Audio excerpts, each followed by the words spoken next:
दोस्तों, जैसे कि आप जानते हैं कि हम एक यूट्यूबर हैं और सभी चिटफंड कंपनियों की न्यूज़ अक्सर आपके लिए लेकर आते हैं। ख़ास तौर से सहारा इंडिया और पीएसएल, इन दो बहुराष्ट्रीय कंपनियों की न्यूज़ इसलिए लेकर आते हैं दोस्तों, क्योंकि इन दो कंपनियों में सबसे ज़्यादा निवेशक हैं। पीएसएल में 5 करोड़ 85 लाख निवेशक और सहारा में 13 करोड़ निवेशक। अब आप समझ सकते हैं कि भारतवर्ष के कितने गरीब निवेशक इन कंपनियों से फंसे हैं। और ये मामला 2010 और 11 से चल रहा है। गाइडलाइन से ज़्यादा बिजनेस करने के आरोप में कुछ कंपनियों को बंद कर दिया गया। हालांकि इन कंपनियों को सरकार द्वारा रजिस्टर्ड किया गया था और रजिस्ट्रेशन को देखकर ही निवेशकों ने यहाँ पर अपना पैसा इन्वेस्ट किया। अब जब सरकार ने इन पर प्रतिबंध लगाया और इनको बंद किया तो इंसाफ भी मिला। सुप्रीम कोर्ट ने कंपनियों को आदेश दिया था कि 3 महीने के भीतर भीतर सभी निवेशकों के पैसे दे दिए जाएं। लेकिन ना तो पीएसएल इंडिया लिमिटेड निवेशकों को 3 महीने में पैसे लौटा सका और ना सहारा इंडिया निवेशकों को क्यू शॉप और रियल एस्टेट जैसी दो कंपनियों पर जो प्रतिबंध लगा था उसका पैसा भी सहारा सुब्रत राय ने नहीं लौटाया। अलबत्ता उन्होंने सुप्रीम कोर्ट में केस डाल दिया और इस मामले को एक लंबा खींचा गया। और जैसे कि आप जानते हैं कि हमारे देश में न्याय व्यवस्था में सुधार लाने की बहुत ज़रूरत है। यानी कि सिस्टम जो हमारा चल रहा है सरकार का, उसमें न्याय व्यवस्था में संवैधानिक पद पर बैठे लोगों को ही इस न्याय प्रणाली को अपने कार्य प्रणाली के द्वारा सुधार करना होगा। दोस्तों, हम बात कर रहे हैं सेबी विभाग। और जैसे कि आप जानते हैं कि जितने भी इस वक्त भारत सरकार के विभाग चल रहे हैं तो वो जांच विभाग सबसे पहले सेबी विभाग की बात करते हैं, क्योंकि सेबी विभाग ही एक ऐसा विभाग है जिसने सहारा और पीएसएल दोनों कंपनी को धराशाही किया और उनका 49,100 करोड़ रुपया सेबी अपने अकाउंट में डाल चुकी है निवेशकों को लौटाने के लिए। और ये मामला 2016 से चल रहा है। जैसे कि आप जानते हैं कि सुप्रीम कोर्ट का आदेश था कि सभी निवेशकों को पैसा लौटा दिया जाए, लेकिन वो पैसा नहीं लौटा। और आज हालात ये हैं कि न्याय व्यवस्था जो इस वक्त हमारी चल रही है सेबी विभाग की, तो पीएसएल का निवेशकों का पैसा लौटाने का प्रोसीजर कछुआ चाल चल रहा है। और बात अगर सहारा की करें तो सहारा के जो बॉन्ड वहाँ पर गए थे केवल उनका ही पैसा वहाँ दिया गया, जबकि पैसा 25,100 करोड़ रुपया सेबी विभाग के खाते में सहारा सुब्रत राय ने डाला कि लो ये रहा पैसा और निवेशकों को दे दो।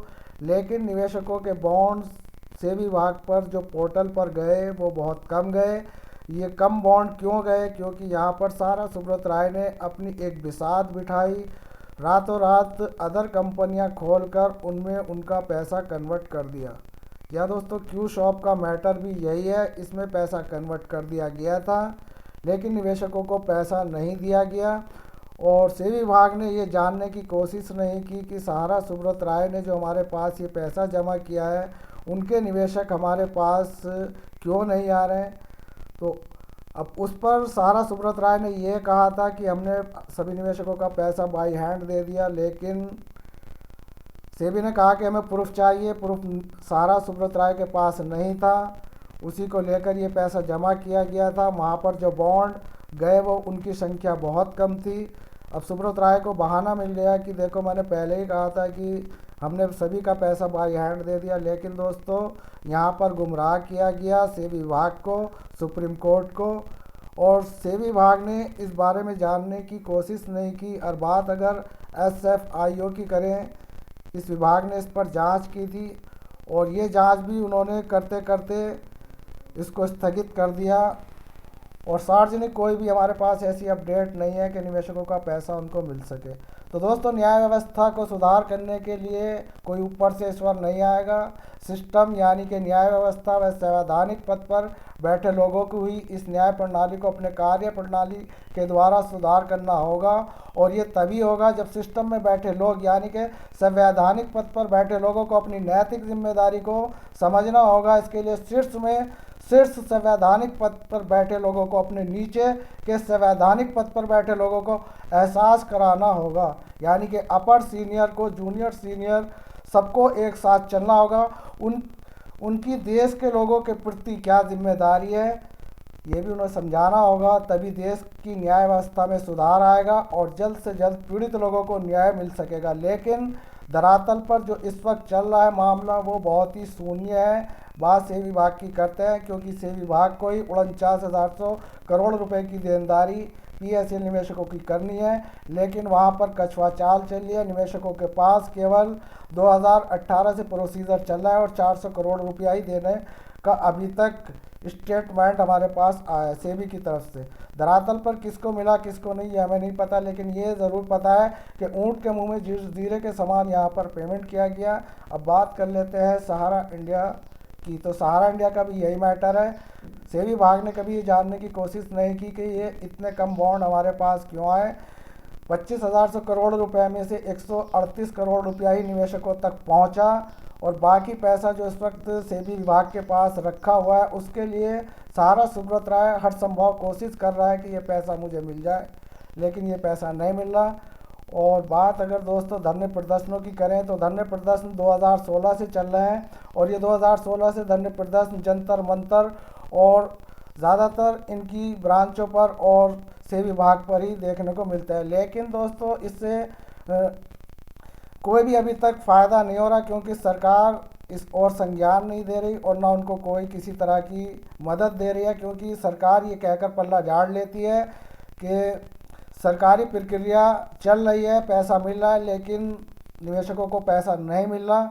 यही स्टैम्प विडम्बना है। तो दोस्तों इस वक्त यहाँ पर संवैधानिक पदों पर बैठे जो लोग हैं उनमें सुधार की ज़रूरत है, सिस्टम में सुधार की ज़रूरत है, तभी निवेशकों तक पैसा मिल पाएगा। तो दोस्तों आज के लिए जो हम आपके लिए ये अपडेट लेकर आए थे, ये अपडेट सिर्फ ये बताने के लिए लेकर आए थे क्या सिस्टम कभी सुधरेगा और सिस्टम अगर सुधरा तभी पैसे मिल पाएंगे। और निवेशक जो इस वक्त अपने धरने प्रदर्शन कर रहे हैं, इससे हमें कुछ लाभ मिल रहा है, क्योंकि यहाँ पर न्याय व्यवस्था जो है वो अस्त व्यस्त हो रही है। राज्य सरकारों की बात कर रहे हैं दोस्तों, हम सेंट्रल गवर्नमेंट की बात करें तो वहाँ पर भी जंतर मंतर पर हमारे धरने प्रदर्शन प्राय होते रहते हैं, लेकिन वहाँ पर किसी तरह की कोई हम लोगों के लिए कोई ऐसा मतलब आज तक सरकार ने कोई ठोस कदम नहीं उठाया जो हम निवेशकों को पैसा मिल सके। और इसी सिस्टम से जुड़े न जाने कितने करोड़ों लोग इस वक्त परेशान हैं। तो दोस्तों मिलता है फिर किसी नेक्स्ट न्यू अपडेट में। और वीडियो अगर पसंद आए तो दोस्तों में आग की तरह फैला दें, ताकि उन्हें सबको पता चल सके कि हमारे देश की न्याय व्यवस्था क्या है और न्याय व्यवस्था में सुधार लाने की बहुत ज़रूरत है। ये सुधार जब ही आएगा जब आप और हम लोग धरने प्रदर्शन करेंगे। और जब तक राज्य सरकारों की नाक में, यहाँ दोस्तों जब तक इनकी नाक में नकेल नहीं पहनाई जाएगी, सिस्टम जब ही सुधरेगा। तो दोस्तों कुछ राज्य सरकारें ऐसी हैं जिन्होंने अपने सिस्टम को सुधारा और निवेशकों को उनकी प्रॉपर्टी बेचकर पैसा दिया। उन्होंने सेंट्रल गवर्नमेंट से कोई किसी तरह का, यानी कि जैसे कि कहते हैं कि ये सरकारी प्रक्रियाओं में चल रहा है सहारा का मैटर या पीएसएल का, लेकिन ऐसा नहीं। राज्य सरकारों ने उनकी संपत्ति जो उन राज्य में थी बेचकर निवेशकों को पैसा दिया और ये दिखा दिया राज्य सरकारों ने कि सेंट्रल गवर्नमेंट जो है वो एकदम न्याय प्रणाली व्यवस्था जो है उनकी बिल्कुल ठप है, चरमराई हुई है। जितने भी यहाँ पर आप देख रहे होंगे जितने विभाग हैं, इन विभागों में कछुआ चालें चल रही हैं। दोस्तों हम किसी पर इल्ज़ाम नहीं लगाते, दाल काली है और वो पूरी की पूरी काली नज़र आ रही है। तो दोस्तों मिलता है फिर किसी नेक्स्ट न्यू अपडेट में। धन्यवाद। जय हिंद, जय भारत, साइनारा दोस्तों।